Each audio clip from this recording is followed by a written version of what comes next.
Welcome to the program. I'm Mark Imperial. This segment's brought to you by booksgrowbusiness.com. It's the place where busy professionals publish to grow their businesses, educate consumers, and to leave a legacy. Joining me on this segment is Wayne Boatwright, who I met at Podcast Movement. Wayne, welcome to the program. Thank you, Mark. Good to be here. Wayne, tell us a little bit about your work and specifically, who are the types of folks that you help? Great question. Well, I've got I consider myself a black swan, not a black sheep. I've got a very unique background. I was one of the few Ivy League, or maybe the only Ivy League attorney that went to San Quentin State Prison. So the way I help people is I've done a lot of work with parenting, introspection, addiction, and other issues. In my case, I was a drunk driver that killed someone.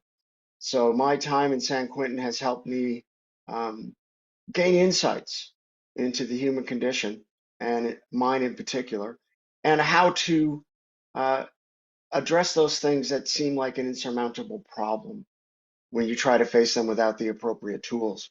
One example would be, even though I was in prison, I was able to establish and maintain a great relationship with my children, who were only 6 and 8 when I went to prison. Um, an example of that would be I did a podcast last week on fatherhood.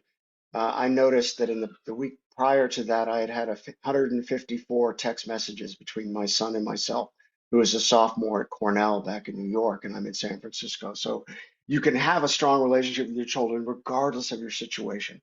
And so that's another area and topic I'm very happy to speak on. How long have you been spreading this message and mission? And what do you see as like the real key takeaways or things that you want people to take away from your message? Sure. I've been working on this both the time I was in San Quentin State Prison and in the 4 years since I've been home. So it's about 4 years that I've been actively participating on podcasts related to these topics, criminal justice related, parenting, and let's call it self-improvement or self-awareness, whether that be dealing with things like addiction, career, or other matters that you may be struggling with. Um, it's it's an important part of my role. I took a life with my crime, so I took a life with my crime. Um, I feel a great sense of obligation to give back to my society and to community in any way I can. And so if others find themselves on a path of addiction or alcoholism, I would like to both share my story of the tragedy of where it ended up, but also hopefully provide them with tools that could help them get out of um, that path that can lead to destruction, as it did in my case. When this happened to you, did you really see this as an opportunity to share that message and teach people moving forward? Because I could see a lot of people really trying to sweep it under the rug or hide from it or run away from it. Well, and you've hit upon one of the real important things. I was lucky, believe it or not, to go to San Quentin Prison. It's in California. It's very famous. It's in Marin County, which is part of the Bay Area. So it has a lot of nonprofit groups who come in and offer a myriad of self-improvement and self realization courses. The traditional ones like AA and NA, but also a greater range of them. And I took full advantage of that opportunity. And also became the managing editor of the newspaper in San Quentin called the San Quentin News, which has a 35,000 published subscription edition and about 15,000 views a month online. Um, I would say that work showed me that this is something that society really needs help with.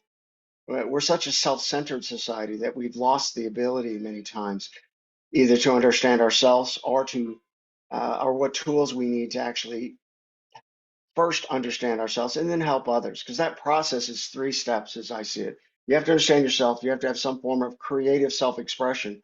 I would characterize what we're doing now and what I do with my podcast as a guest as that creative self-expression, but also the third component, which is service. We should help others to do better with their life. Most of that came to me after prison. I didn't really realize the need until I got out and became a guest or a panelist on a number of podcasts and realized that there was a real dearth of people who were able to discuss these topics in depth and provide specific tools and suggestions to help people along their own personal path of self-discovery, creative self-expression and service.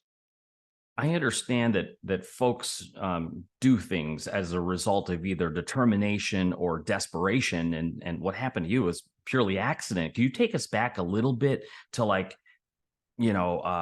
before this even happened? You were an attorney, everything going well. Didn't this thing was a total accident that happened to you? Um, yes and no. There's no doubt it was an accident. I was very successful as an attorney. I worked in the startup community of Silicon Valley. I was a deacon at my Presbyterian church, happily married. But alcohol had become a more severe issue as time went on. I think the best way you could, if anybody who's listening to this and finds himself drinking alone, they've got a problem. If they're drinking alone uh, at home, they've got the worst problem. And they need to be able to start focusing on that, or it could end up that they will drive drunk as I did and kill someone. Um, the realization of all these things really wasn't there at the time of the crime. It was the introspection and work I did at San Quentin after I went to prison, where I had a personal mission to understand, how could I be this person? How could I be somebody who could take a life? And what do I have to do to make sure that will never happen again? And so I made that my mission in San Quentin. I think another thing that people will need to learn to face as they go through a similar process is most of us have traumas and injuries we suffered, usually very young. We don't recognize them, so we develop defense mechanisms against that trauma that may not be appropriate as an adult. That defense mechanism may be self-medication. That defense mechanism may be anger. It may be simply being procrastinating. But you need to get down to the core of what caused that trauma and find a way to not use those defense mechanisms, which are not appropriate given your role, your current position in life as an adult. I really appreciate you being so open and being able to share this your message and your mission to folks. And appearing on podcasts is a great action taking way to do that. What else is on the horizon for you, Wayne? What are your plans in getting your message out and your mission? And is it just like sort of coming more clear to you as you do these shows and episodes? What's your mission? Great question. Yes, most people, I've had multiple recommendations that I write a book, and currently I use a platform called Medium to post articles and essays. I've got about 100 on there, some of them as long as 15,000 words. Uh, my effort as a standalone tool would be to actually write a novel, not a novel, write a self-help book, let's call it. I would say my mission, however, the thing that I'm the most proud of and that I've done the most work and been the successful at is being a parent, being a father.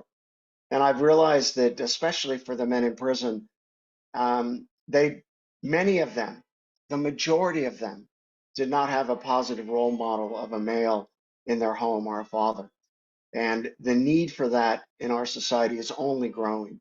And so I believe that that mission of helping people gain the tools they need to be better fathers is something that I'm very passionate about and hope to be able to do more of.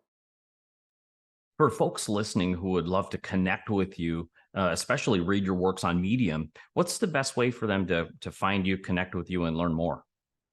Sure, the easiest way would be to go to my LinkedIn profile. I've tagged or posted at the top of that profile many of the podcasts I've done, as well as a number of the Medium articles that I've written on a range of topics dealing with, again, addiction, the risk of suicide, uh, parenting. They'll be able to find them on my LinkedIn profile. Simple profile. It's Wayne Boatwright at LinkedIn, right? It's a Boatwright. Also, if they'd like to contact me directly, they can either do it through LinkedIn or they can use my email. It's my last name with a dot and then my first name. So it's boatwright.wayne@gmail.com. And I'd be happy to provide any insight or answer any questions people may have. Wayne, this has been terrific. I really appreciate you taking the time to share with my audience today, and I wish you continued success. Thank you so much. Thank you, Mark. That was Wayne Boatwright, and this segment was brought to you by booksgrowbusiness.com. It's the place where busy professionals publish to educate consumers, grow their businesses, and to leave a legacy. That's all for now. I'm Mark Imperial, and thanks for joining me.